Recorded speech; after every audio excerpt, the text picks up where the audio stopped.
Good morning. My name is David Contreras, and I'm with LULAC Council 688. Today is Thursday, March the 9th, 2023, and we are recording an interview for an oral history project led by David Contreras and Mika Eliseli to document Hispanic and Latino community leaders.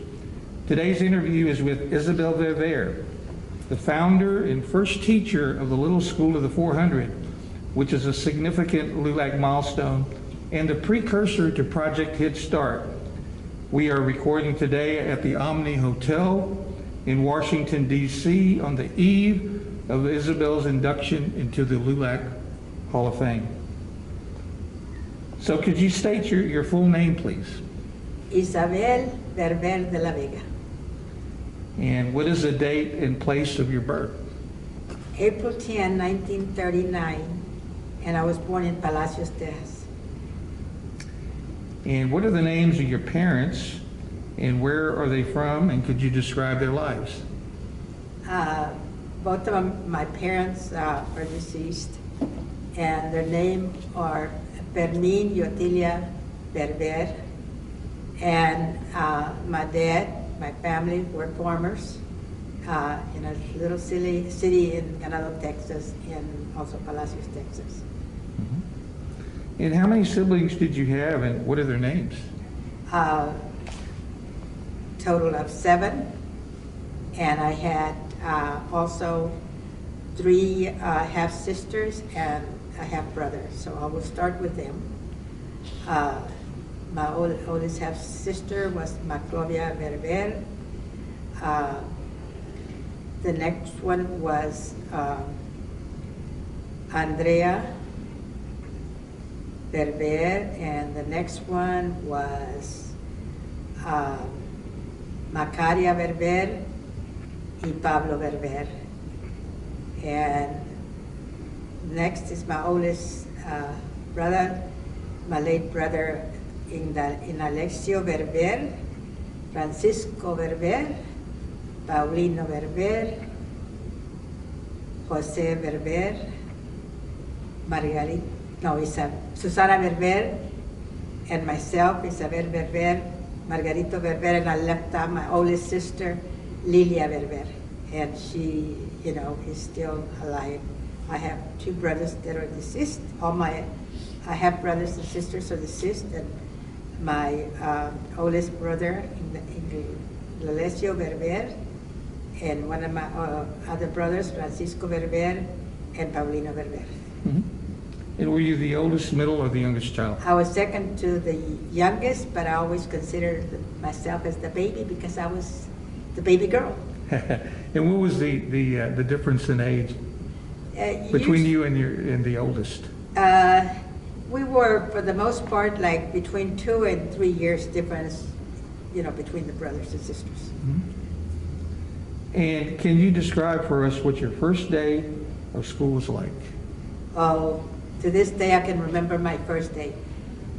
To do that, I have to go back to that when I was growing up and before I started my first grade. My sister did not know how to, my oldest sister did not know how to write or,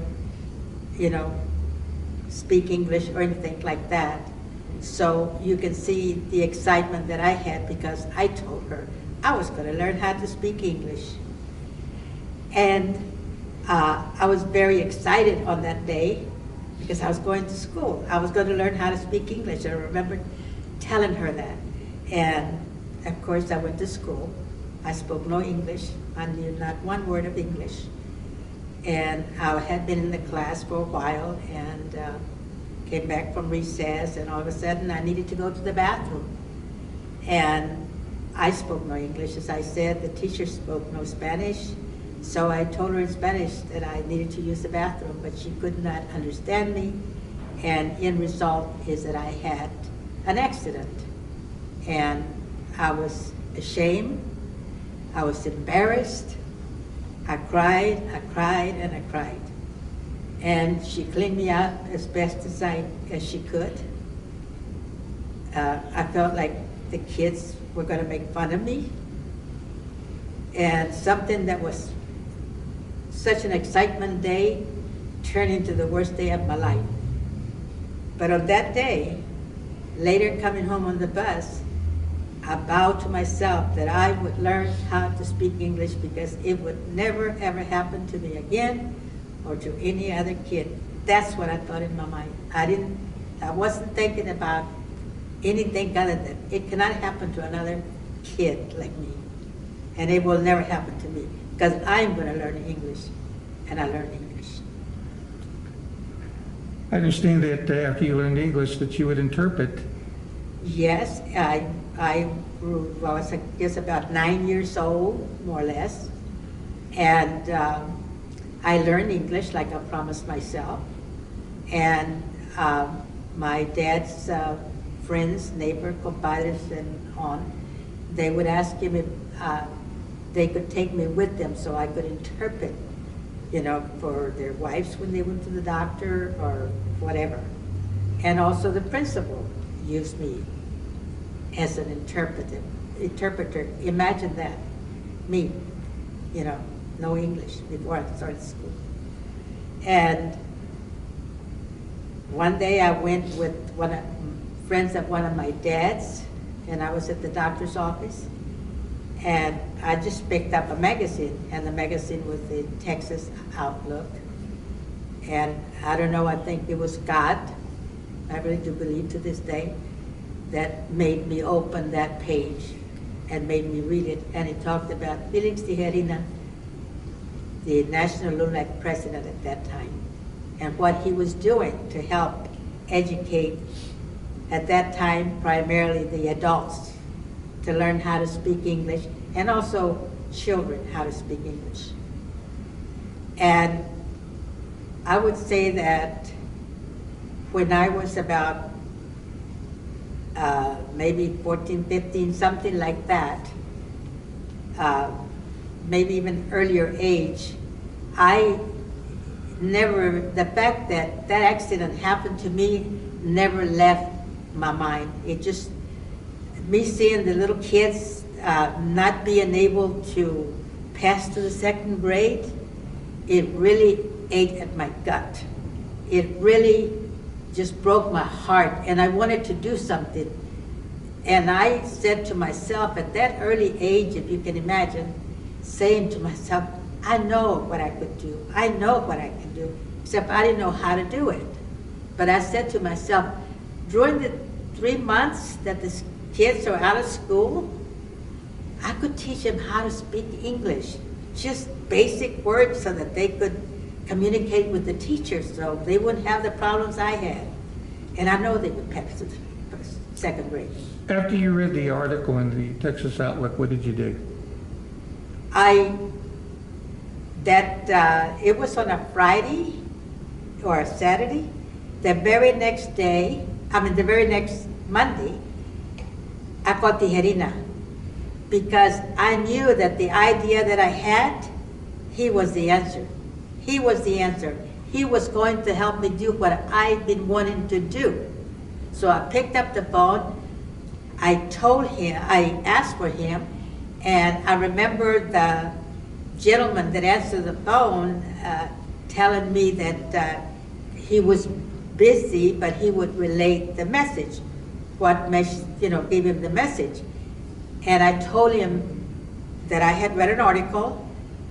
I told him that I needed to speak to him because I had a great idea, what I thought was a great idea, how to teach preschool children how to speak English before they started school.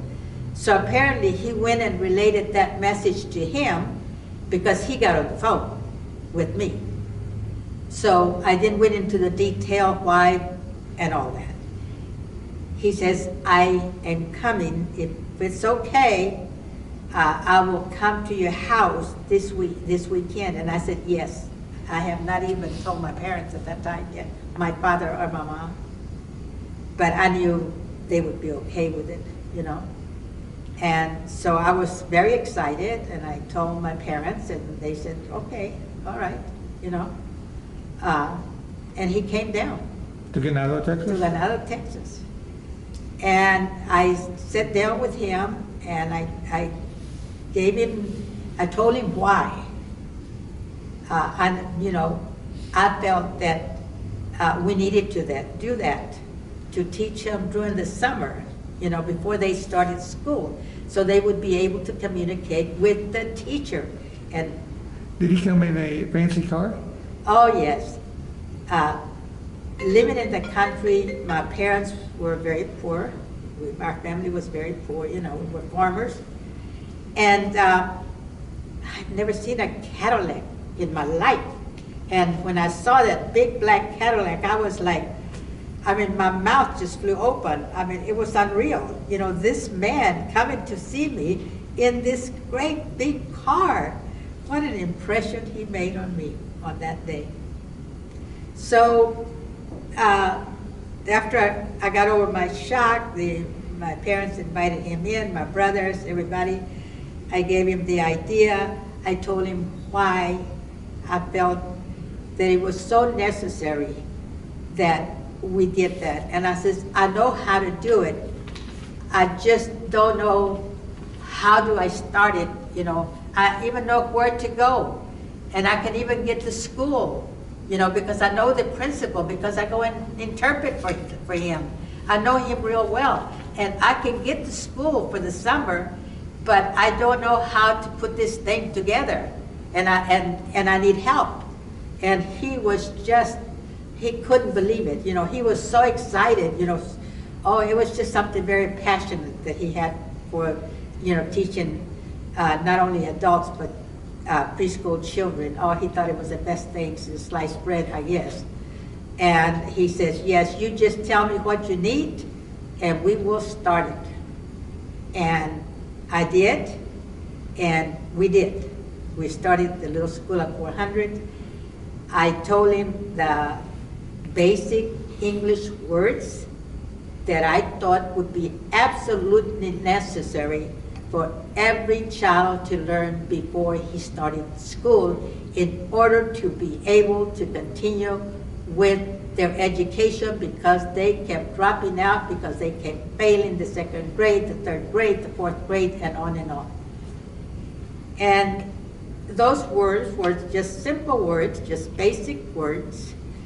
I taught by pictures, I taught by sign, language, any way I could teach them. I would say, come on, let's go. This is baño. I didn't say man or woman, I say niño, niña. Baño, bathroom. Niño, boy. Baño, niña, a girl. Niña. Baño, niña. Bathroom, girl. Así los enseñé. I'm going to name a few names and see if you remember these people. Okay. Do you remember a Tony Campos? Oh yes, what a jewel he was. He used to come with tijerina oftentimes to Ganado, sometimes to bring supplies, sometimes just to check and see how the class was going, but they came often. How about Jacob Rodriguez? Him I don't remember. Okay. How about Alfred Hernandez? Oh my God, he was his right arm. He was his right arm. And I have to say that during this time also, I had several brothers that had been in the military and returned home. And remember one of my deceased brothers, that when he came home from the military, he went to get a haircut. And guess what? You can't have a haircut because you're Mexican, so you have to go over there where they do it for the Mexicans. When we would go to church every Sunday, the whole family. And my dad, when he could, which was not very often, there was a little drugstore that had a fountain. And we would go and get milkshakes or not just once in a while, but we had to go to the back, outside. So by that time, I was already a teenager and already involved with LULAC, Tijerina and Mr. Hernandez. And I went because I wanted to get served at the fountain, and they said, back there. So I told Tijerina, and he says, oh no, mija, no, they will serve you. They will serve you. So he came with, and I don't remember who the gentleman was, but it was not Alfred. He was very light complected, okay? He looked like an Americano, right? Tijerina and I went to the fountain, and they told both of us to the back. And Tijerina says, why? Why do I have to go to the back? And he says, because we don't serve Mexicans here. He says, no, that's not why. He says, because of the color of my skin, right? Oh, no, because you're Mexican. So walks in, and I'm sorry, I cannot remember the gentleman's name. He walks in, he's Mexican, but he's as white as he can be, okay? Sits down, they serve him, and Tijerina is still talking to the guy. So he says, mija, vámonos, like that in Spanish. And the LULAC gentleman that Tijerina brought over says, why aren't you serving them? And he says, because we don't serve Mexican here. He says, but you just serve me. He says, yeah, but you're not a Mexican. No, he says, oh yes, my name is so-and-so. I'm very much a Mexican. So why aren't you serving me, them? He says, you will serve them. And if you don't serve them, you know exactly what I'm going to do. Yep. That sounds like that was Jacob Rodriguez. Okay, I don't remember the name. Do you remember an Elizabeth Burris? Yes, I do. She's the one who created the 400 words? And she is, how those 400 words were created was that I told Tijerina, these are the words that I believe that they need to learn to get ahead. Because to be able to communicate to the teacher, I need to go to the bathroom, I am sick, was more important than anything. I'm hungry, whatever. It's more important than anything you can do. So you provided input. I gave him list of words, which are included in the 400, and then she did the rest. Okay. I didn't do as many words as she did, but I did do to me the most important words that I thought was bathroom, okay, hungry, sick, and I forget what the other one was at this time, but yeah. And the last person is David Adami. Did you ever meet him? I probably did, but at this time I don't remember the names. And then obviously Felix Tijerina. Yeah. Now after Tijerina came and visited you and you sold him on the idea, he said he would fund it, he would help organize it, and you got the approval from the principal. What did you do next to get this started? I went to, before the school ended that year, I started knocking on the doors. I don't know how I did it, but because I was by myself, I was gutsy, we're knocking on the doors.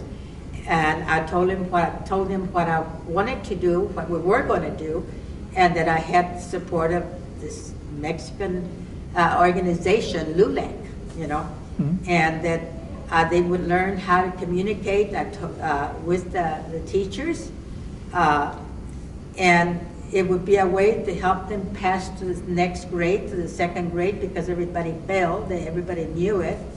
And I said, if you let them come in, I will teach them. I promise you they will learn, And how many students did you have on the first day that you began teaching? 4. 4, and it was a big disappointment after all the work I had done. I had 4. And how were you able to grow that? The first class, those 4 children, I said, I'm going to teach them 3 or 4 words. And then I'm going to take them around, knock on the door, so they could be an example of what they were learning. And that's exactly what I did. And next week I had another 5 or 6, I don't remember. And because I went, knocking, taking those 4 kids that I started with, so they could hear them speak and tell them, baño, bathroom, So I guess it impressed them because I had like 10 kids the next week, and then I didn't have to go, knocking on doors. They came to me, asking me, Señorita Isabel, puede agarrar a mi hijo, can you take my child and teach him? And it grew and it grew and it grew. Now, I understand that it grew to about 50? Yes. 50 children. It was, at first, even at my age, I wasn't afraid, I just did it. I did something that needed to be done because I felt it in my heart and in my gut. But when I reached like 40 kids, I think I became overwhelmed or something, and I realized I can't turn them down. What am I going to do?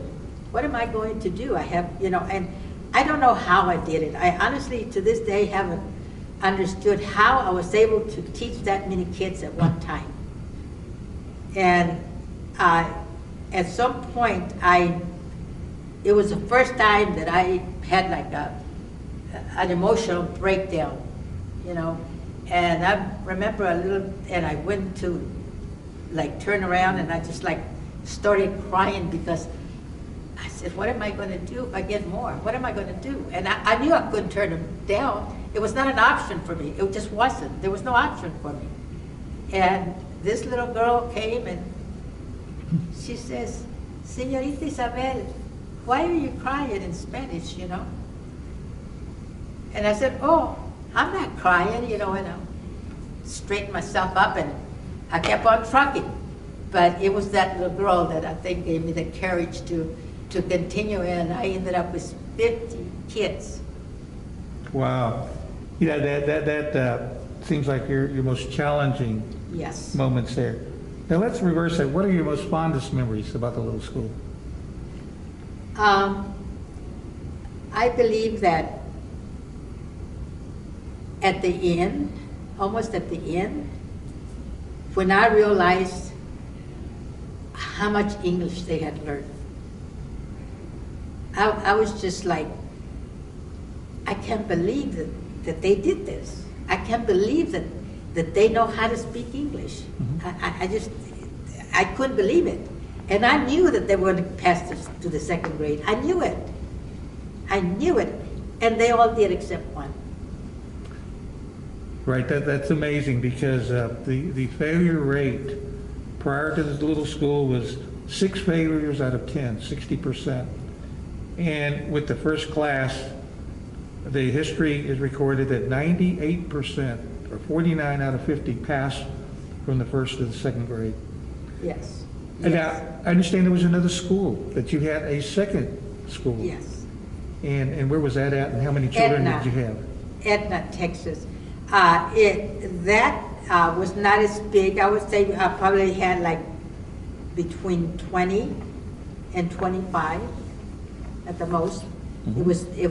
It was not as big because I didn't have enough time for recruitment. Now, you had mentioned that you told your parents about this, and I assume that they supported the concept? They did not at the beginning. They, I come from a very poor family because we were farmers. And so, especially at that time, the most important thing for my parents was survival and providing for the children, right? So education was really at the very bottom of their list. We had to work when it was necessary, and that meant picking cotton and chopping cotton and all that to survive. So education was not something that was at the top of the list. Let's go back in time, and let's suppose that I'm your father, Okay. and try to recall how you convinced him to do this. Okay. It wasn't easy, that's for sure. But I said to him, look at me. Look at where I am. Look at my sister, my oldest sister. She cannot read. She cannot write. She can't even write her name. And I said to him, I says, you know, what you did to her, and I was gutsy because my dad, you did not talk back to him, you didn't do none of that thing, none of that, no. I says, look what you did to her. She doesn't read, she can't even write her name because you did it to her, Papa. You did it to her, and it was wrong. It was very wrong. To go to the store, she has to take pictures of what she needs to buy. And I said, that's wrong. And the reason it's important for me to do this is that nobody ever has to go through what she went through. Nobody. And I can help. And I said, if you can imagine, to my dad, I said, with or without your permission, I'm going to do it. And I expected him to get up and slap me, because that's who my dad was. You don't back talk to my dad. But he did not. He just said, okay, if that's what you want to do. Wow, what about your other family members and your friends? They were very, very supportive. My brothers, my deceased brother Paulino, who took me to and from, because we live in the rancho every day, so that I could teach the school, you know, the kids. My oldest sister, you know, who always made sure I had clean clothes, iron clothes, you know, to do what I needed to do. And they were very supportive. My friends, they were very supportive of the school, of me, you know, and it just, it was great. The support was great. Okay. At the Houston Public Library, there is a collection called the Little School of the 400. It's an archival collection, and it includes all kinds of cards in magazines and cardboard, you know, posters. Do you remember any of that? Absolutely. Which can you tell us about that? Absolutely. Like I mentioned to you earlier, they learn by, you know, pronunciation, by saying this is baño, bathroom, or cut out pictures that said, you know, niño, niña, you know, vestido, comida, you know, food, dress, whatever. So, and because, you know, we didn't have any money and I couldn't be calling Tijerina every day. So for glue, my sister taught me how to make glue with water and flour, if you can believe that. In the old days, that's how we made glue. So that's how I used to, you know, paste it on the boards, just cardboards that, you know, I'd tell my brother, go to the store, give me some boxes, and I'd cut out the cardboard. Do you remember a film that was made to promote the little school? It must have been about 1957, 1958, and in the film that was narrated by Alfred Hernandez. And in the film, it shows you going door to door. It shows you in the class, you know, talking to parents to encourage them to put them in the school. It shows you in the classroom, and I think at the end of the video, it ends with you instructing the class to do the Pledge of Allegiance. Do you remember that? Yes, yes. It's something that I just like when I went to school, every day we would say the Pledge of Allegiance. And so I just felt it was something that I wanted the kids to learn also, was the Pledge of Allegiance. And it was like a game for us to get them to learn that, but it was awesome. And when did your role with the little school of the 400 end? How and why? I don't remember exactly the year, but it was either 2 or 3 years after I started the little school of 400.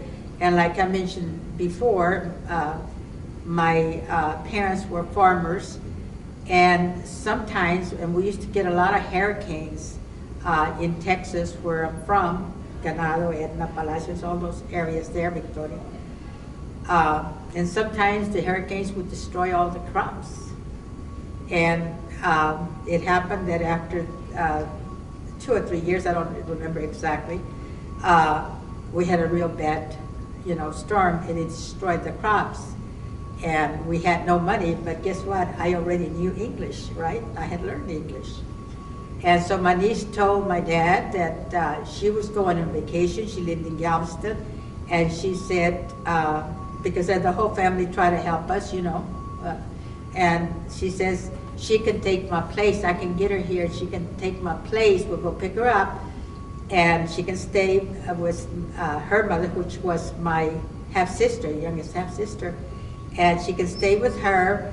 I'll show her how to ride the bus. She'll take my place. She'll get paid. And she can send you the money.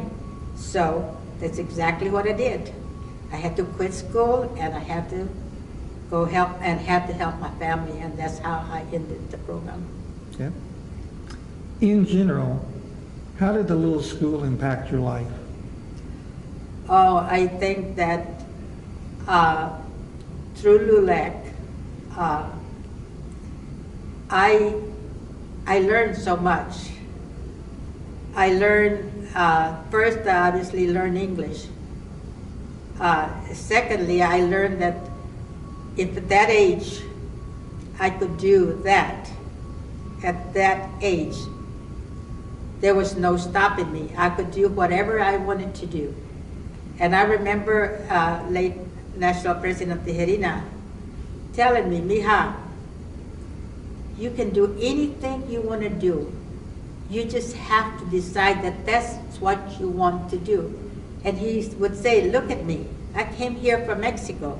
I didn't have anything. Now I'm a millionaire, And he said, Mija, you can do it. Don't ever let anybody tell you you can't do it. And boy, did that change my mind.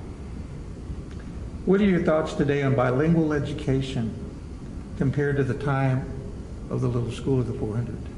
I really believe that it is even more important now than it was then.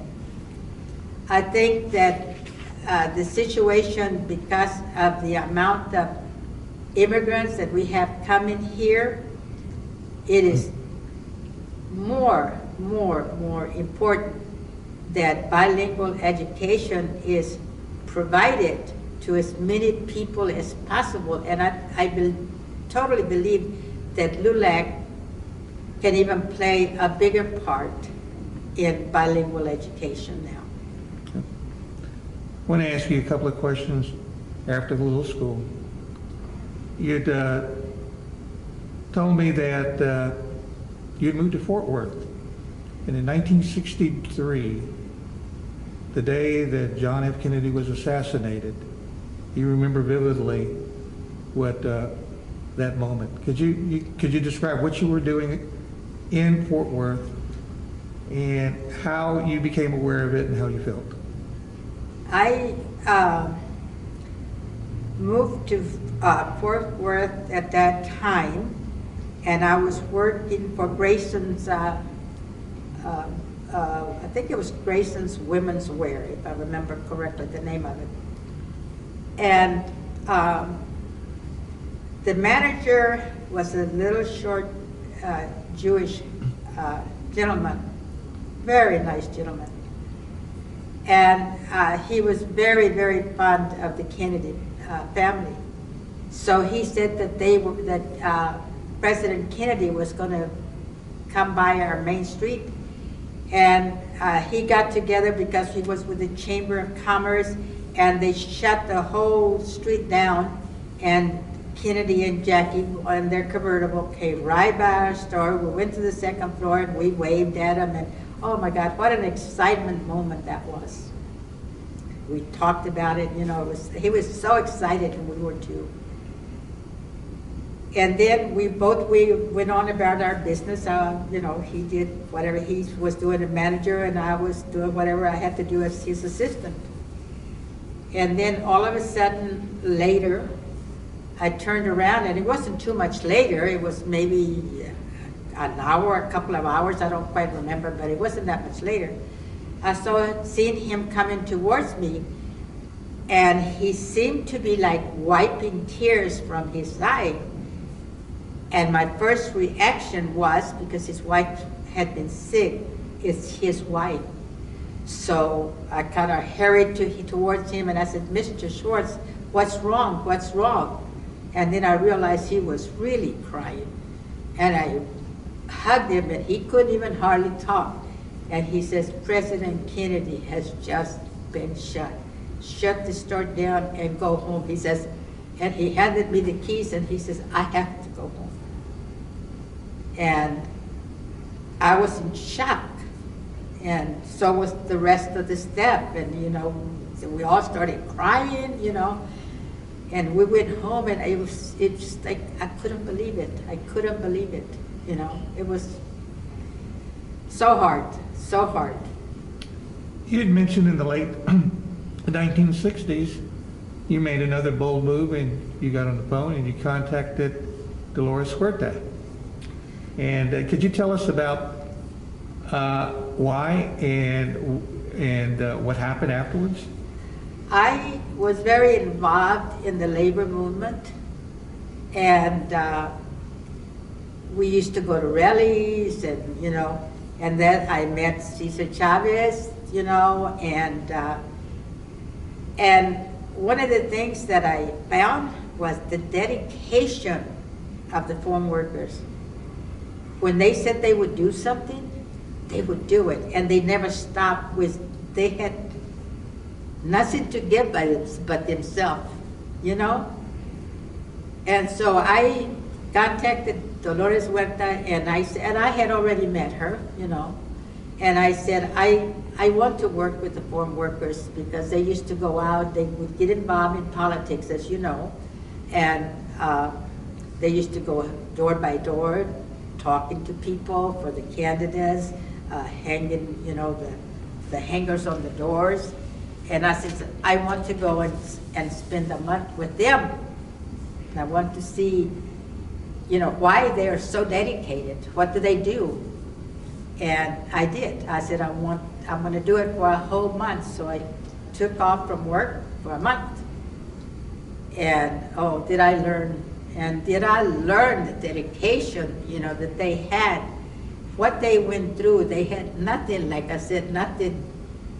We had, they would pack us a bean burrito. We had, first of all, one donut for breakfast and a cup of coffee. That's all we got. I told them, don't treat me any different than them. Don't treat me any different than them. Whatever they do, I do. That's what I want. So we got a donut and a coffee for breakfast, okay?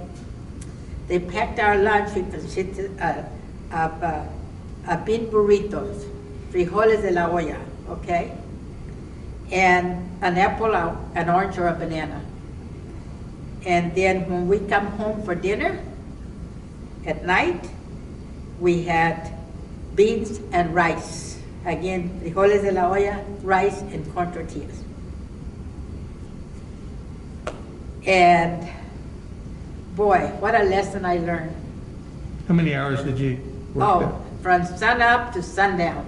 And we went and got 45 minutes for lunch. They dropped us at the park. We ate our lunch, and they told me the first day, you better lay down, because this is the only time you'll get. and you need to go to the bathroom, you know.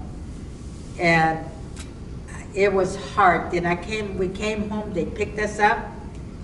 We came to, and they told me you'll either sleep at a union hall or a church or whatever building we can get.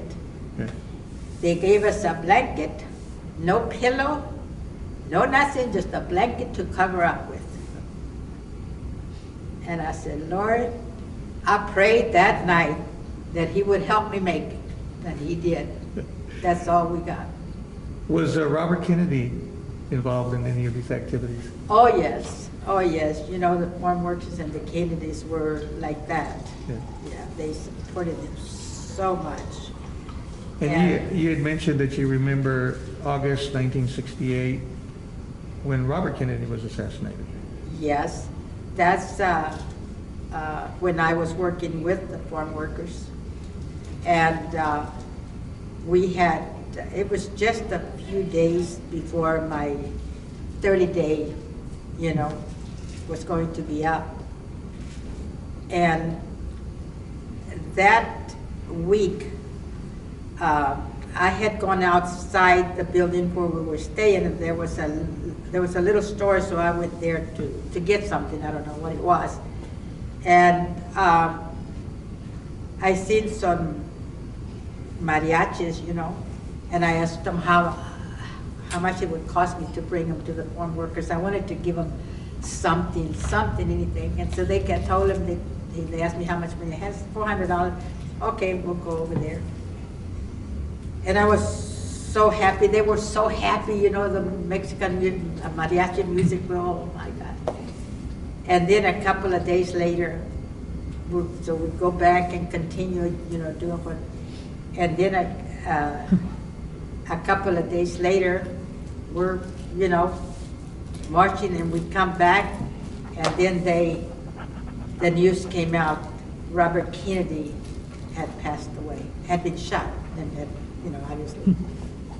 And it was just unbelievable, the emotions that they had, the love that they had, you know, for Robert and the Kennedy family. I've never seen anything like it, never. Just the love they had for them, you know. I understand that you worked in manufacturing and that you were a leader in the union. Can you tell us a little bit about that? When I first started working in manufacturing, I mentioned to you that LULAC gave me so much. They made me who I am today, who I was early in my life, and they really did. When we moved to California, my ex-husband and I said, I can go get a job right away. And they told me that Owens, Illinois was the best place to get a factory job, so I go down there and I tell the HR guy that, hi, this is who I am, this is the experience I have, I'm looking for a job. But I only will take the job under one condition. I do not want to be laid off 2 or 3 months from now. If that's what this company does, then please, I'm being honest with you, you be honest with me. Because that's not the kind of job I want. I want a job where I'm going to stay there, okay? Oh, he said, we haven't had a layoff in like, you know, maybe 4 or 5 years. Okay. And it was close to, I started in September. It was close to the holidays. Before, like 3 weeks before Christmas, I walked in, you know, to work, and one of the girls says, did you see the list yet? And I said, what list? She said, oh, there's a big layoff list. I said, what? She said, there's a big layoff list up there. I said, why? I said, the HR guy told me they haven't had a layoff in years, you know. Why? Oh, she said, every Christmas we get a layoff. I said, what? She said, yeah, right before Christmas we get laid off. I said, thank you. I was furious. Remember what they taught me? Never be afraid to speak up. I walked past the HR guy right into the plant manager's office, and I landed on him. I says, he lied to me. He lied to me. He told me they haven't had a laid off, your company hasn't had a layoff in years. I said, I just found out you do this every year. Why did he lie to me? I have a family. I have to support them. I need a job. I was furious. Can you imagine me telling that to a plant manager? Did you change the policy? Oh, absolutely. Absolutely. Absolutely. I said, this will never. Okay, he said, we don't want to lose you, because there was a glass house and a plastic division. They were connected by a ramp. Yeah. He says, I can send you over there if you really need a job. Is this when you became a leader in the? Oh, yes. That's when I became. And how many years did you do that? 17 years. Did you do that until you retired? Yes. Well, actually, they closed the plant down, and that's when I, left the plant. Wow. I could have gone to the glass house, but the glass house was too hard, so I said, I'm going to change careers. So it seems in some way this work that you're doing, that you did then, was very similar to the concept, the work supporting the community and people, the underserved, that you did as a 16-year-old. Yes, and I became, they didn't have women presidents of the union at that time. Well, I changed that. I changed that because the company I was sitting at, obviously I became, vice president like right away. So therefore I went to negotiations when we negotiated the contract. So the companies said that they were calling us to the table, sending us to Florida to call us to the table, because they had something to tell us. Well, what they were going to tell us was to take a dollar cut, and what am I going to get for a dollar cut? What guarantee are you going to give me? And I was only the VP. The president was there, and I come back and I said, we have to call a meeting. He said, no, I'm the president. I'm not going to call a meeting because they're going to get scared. No, they have a right to know. The members have a right to know. You don't make the decisions. They vote you in, they vote me in. So I said, no, you tell them or I will, And sure enough, the meeting is called and he's not going to let me speak. So I just got up. I have a loud voice, as you well know by now. I got up and I interrupted him, and they told him to, what, out of there and let me speak. Excuse me. So I told him the truth. This is what they want you to do, and you have a right to know. You have to make the decision. You're the family. You're the provider. So you need to know, and you have to make those decisions. Are you willing to give a dollar back? I'm not, but I'm not you. You have to decide. And of course, we won, we didn't get the dollar back. What's your most significant accomplishment as a union leader? Being able to invert the wages of the entry-level people. Especially in manufacturing, you have a lot of entry-level position. The highest amount of people that work in a manufacturer is, for the most part, then, maybe not now because everything is technology, it's all about technology now, but then was the majority of the people were entry-level jobs. But guess who got the biggest pay raise at negotiations? Up at the top. Why? How many tradespeople do you have working? How many electricians, how many maintenance, how many entry-level jobs you have? Thousands. So where are they gonna, they're gonna give you 25 cents, they give them, 75 cents or $1. And I said, that can never happen. I am going to change that. And they told me I had rocks in my head. I said, I'll change it. Well, you know what? We went to negotiations, and what is the International doing to me? They're putting it up for next week. We're gonna bring it up for next week. And finally, we're 3 weeks to the end of the negotiations. I got up and I said, you know what? We're gonna put it on the table today. And the company says, so. I said, I don't care about you. I'm talking to an attorney, if you can imagine, with my education. I'm speaking to an attorney that's in the 500 top attorneys, okay? I didn't care. I said, no, I'm going to get inverted wages today for the people at the lower wage, entry level, before I go home. And if you don't do that, I said, we will call it. And you know what? We got it. We got it. That's what I believe LULAC and Tijerina did for me, for my life. That was the proudest moment of my life. After your career and your involvement with the union, I understand you've done 20 years of volunteer work. Can you tell us a little bit about that? Yes. I love politics. The union, I had the greatest mentor from the UAW. They taught me all about politics, and I loved it. I had it in my heart.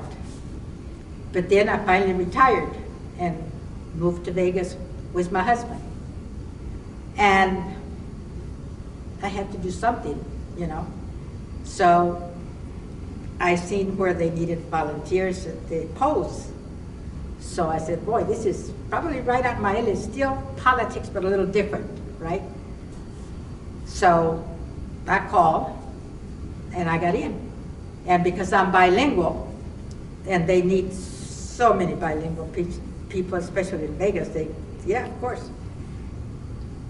So that's where I learned that, you know, I think that we're missing the boat, if you will, because we register our people, you know, by the thousands. By the thousands we register. But how many of those people actually vote? They don't vote.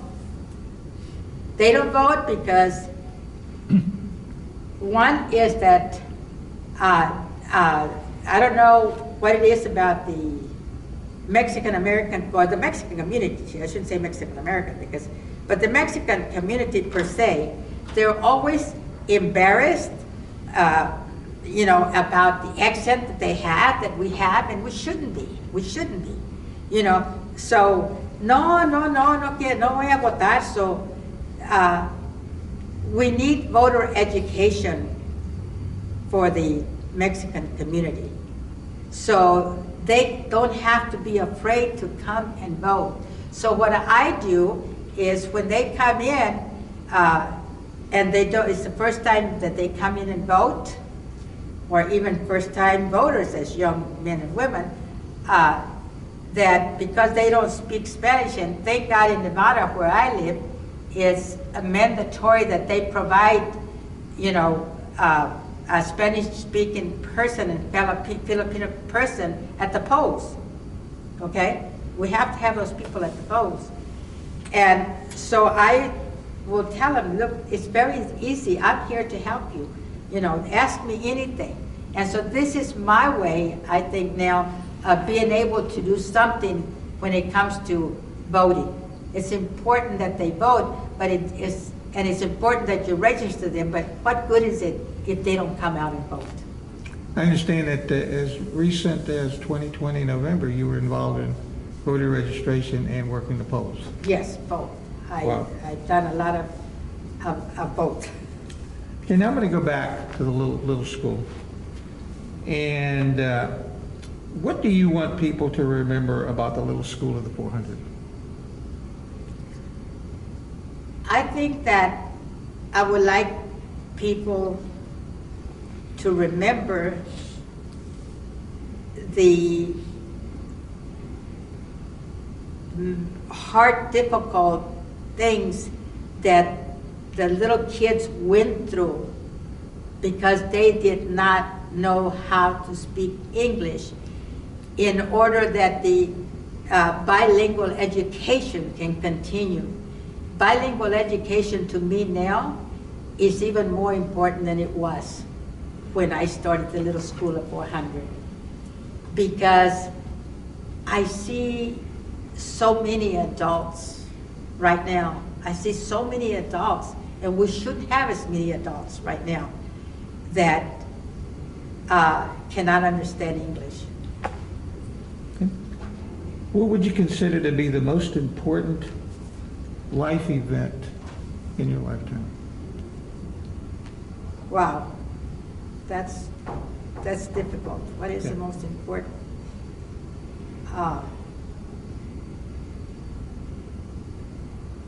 You can give that some more thought. I'll Yes. come back to that one.